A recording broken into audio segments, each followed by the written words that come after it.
Vladimir Putin is being briefed after an apparent assassination attempt was made on a senior Russian general in Moscow. Lieutenant General Vladimir Alexeyev is being treated in hospital after he was shot by an unknown assailant. The Kremlin says that special services are now investigating the attack and authorities are reviewing CCTV footage.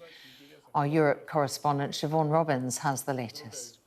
What we know so far is Lieutenant General Vladimir Alexeyev was shot several times, we're told, at a residential building in Moscow. He's been taken to hospital. As it stands, his condition is unknown, but we are told that this is being treated as an assassination attempt. Just to give people at home a bit more background about who this person is, he is the deputy head of Russia's military intelligence service, the GRU. He's been key in several negotiations, a key figure in the war in Ukraine, but also in negotiations, you remember, with the Wagner leader who held a very brief coup in 2023. So a really key member of Vladimir Putin's team. He also was sanctioned by the EU in 2018. That was following the nerve agent attack in Salisbury.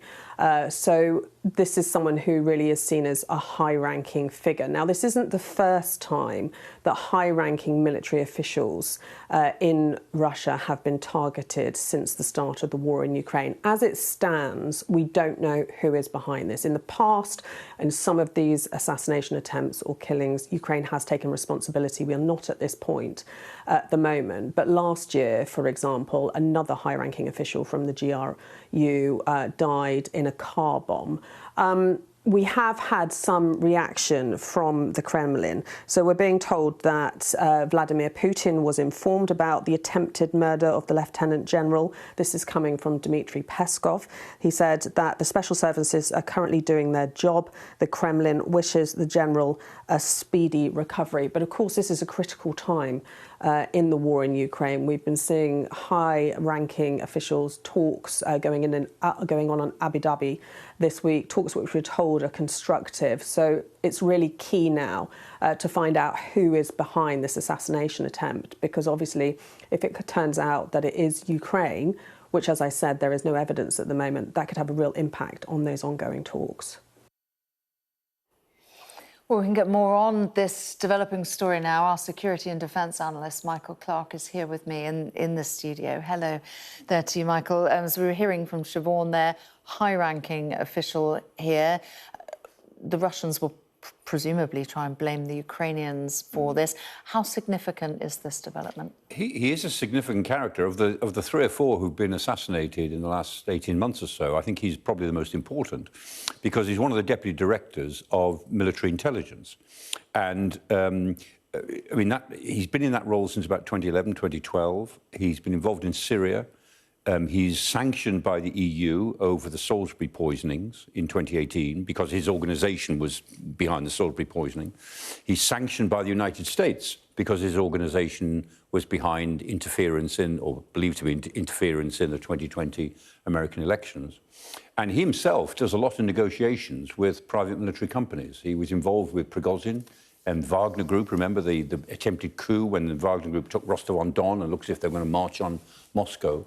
Putin uses him as a negotiator with some of the very shady people. And because of his Syria experience, he knows a lot of these private military companies. And although Wagner is now integrated in a sort of way into the Russian armed forces, there are many of these private military companies. And, you know, they all relate to an oligarch somewhere, and they're all deeply involved in organised crime and corruption. And he talks to them. So it's at least as likely that there's some local reason for this as there is, as the Ukrainians may be behind it. And the hit was pretty amateur on him. I mean, they didn't succeed if they were trying to assassinate him. And he was shot in the back several times, which indicates, first of all, that the assassin didn't get close, because if the assassin got close, it would have been a headshot, and that's the end of it. So the assassin was obviously some distance away and didn't kill him. I mean, shot him, but didn't manage to kill him. Now, that's not the Ukrainian way of doing these things. When the Ukrainians have assassinated generals, which they have admitted in the past, they're normally... The other two. Yeah, I mean, Kirillov is one of them, and Savarov is another one. and both of them were with bombs. And there was a third one was Moskalik, and again, that was a car bomb. And the Ukrainians go in for bombs, which are very professionally triggered.